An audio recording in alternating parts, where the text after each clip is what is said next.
प्रियंका चोपड़ा यूं तो अब विदेश में बस गई है, लेकिन बॉलीवुड के इस देसी गर्ल ने बॉलीवुड से लेकर भारत की तमाम भाषाओं की फिल्मों में अच्छा खासा काम किया। बॉलीवुड में तो बतौर एक्ट्रेस उन्होंने एक से बढ़कर एक फिल्मों में अदाकारी के जौहर दिखाए हैं, लेकिन रीजनल सिनेमा में भी प्रियंका ने बतौर प्रोड्यूसर कई भाषाओं में फिल्में बनाई हैं। वहीं अगर भोजपुरी भाषा की बात करें तो प्रियंका के प्रोडक्शन ने 2 बड़ी भोजपुरी फिल्मों को प्रोड्यूस किया।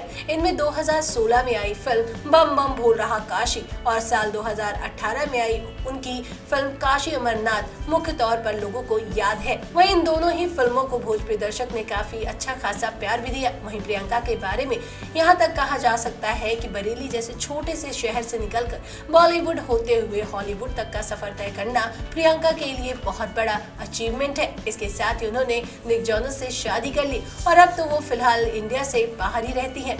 फिलहाल इतनी बड़ी अदाकारा होने के बावजूद प्रियंका जिस तरह से रीजनल सिनेमा से जुड़ी रही हैं, वो काफी ज्यादा मायने रखता है, क्योंकि सिर्फ भोजपुरी में ही नहीं बल्कि प्रियंका ने देश के कई भाषाओं में रीजनल फिल्मों को प्रोड्यूस किया है। भोजपुरी से जुड़ी तमाम खबरों को जानने के लिए अभी हमारे चैनल को सब्सक्राइब कीजिए और बेल आइकन का बटन प्रेस कीजिए।